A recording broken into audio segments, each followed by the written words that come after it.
जय श्री राम दोस्तों, आपका मेरे चैनल पे फिर से स्वागत है। अभी तक मैंने जितनी भी वीडियोस डाली हैं आप लोगों ने बहुत प्यार दिखाया है, उसके लिए धन्यवाद।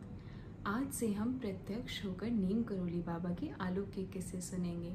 तो चलिए शुरू करते हैं। मैं हवा हूँ, मुझे कोई नहीं रोक सकता।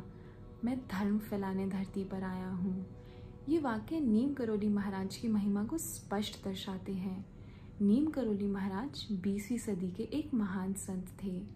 नीम करोली महाराज के जन्म और उनके प्रारंभिक जीवन के बारे में किसी को कुछ ज़्यादा ज्ञात नहीं था। ना ही नीम करोली महाराज इसके बारे में ज़्यादा बात किया करते थे। लोगों को सिर्फ इतना ही पता है कि बाबा ने आगरा ज़िले के अकबरपुर गांव में जन्म लिया। भक्तों का अनुमान है कि बाबा 20वीं शताब्दी के कुछ ही वर्ष पूर्व एक संपन्न ब्राह्मण परिवार में अवतरित हुए। इनका नाम लक्ष्मी नारायण रखा गया।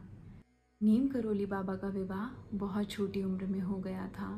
वह सिर्फ 11 वर्ष के थे जब उनका विवाह हुआ और उनकी पत्नी का नाम श्री राम बेटी शर्मा था और उनको 2 पुत्र और एक पुत्री थी। हालांकि उन्हें सांसारिक जीवन में कोई रुचि नहीं थी और उन्होंने साधु बनने का निश्चय लिया, लेकिन पिता के आग्रह करने के बाद उन्होंने अपनी पारिवारिक जिम्मेदारियां फिर से संभाल ली। लेकिन उनका मन सिर्फ और सिर्फ ईश्वर की ओर ही लगा रहा। बाबा ने कथा, प्रवचन, आडंबर, प्रचार प्रसार से दूर रहकर दीन दुखियों की सेवा में अपना संपूर्ण जीवन लगा दिया। भक्तों का दुख सुनकर तुरंत पहुंच जाते थे और उनको संकट से उबार देते थे। वे भक्त वत्सल थे, गरीब नवाज थे और संकट मोचक थे। नीम करोली बाबा प्रचार, प्रसिद्ध और इन सब चीज़ों से दूर रहकर करुणा, प्रेम और दया की मिसाल थे। वे एक साथ भारत में भी होते थे और लंदन में भी, दिल्ली में भी होते थे और नैनीताल में भी। बाबा को एक जगह बांध के नहीं रखा जा सकता था।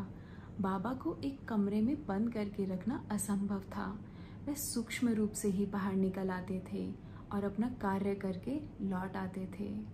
महाराज जी का हर एक क्षण, हर एक पल अलौकिक होता था, क्योंकि नीम करोली बाबा स्वयं ही अलौकिक थे। नीम करोली बाबा ना ही तो संत थे और ना ही वे मार्गदर्शक थे। नीम करोली बाबा दया, करुणा और प्रेम की प्रतिमा थे। उन्होंने सिखाया कि सच्चा आध्यात्म ना ही दिखावे से आता है, बल्कि त्याग से और दया से आता है। अगर आज भी कोई नीम करोली बाबा को याद करे तो वह उनकी कृपा से अछूता नहीं रहता। कहीं ना कहीं बाबा उनकी मदद ज़रूर करने आते हैं, क्योंकि नीम करोली बाबा बेशक ही आ सकती हों, लेकिन वह अपने भक्तों से उतना ही प्रेम करते हैं। नीम करोली बाबा आज भी हैं, हर दिल में, हर धड़कन में, हर संकट में, हर भावना में। बस उन्हें सच्चे दिल से याद करो और राम नाम रटते जाओ।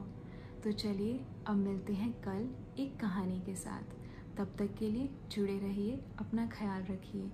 जय श्री राम, जय नीम करोली महाराज की, जय हनुमान जी।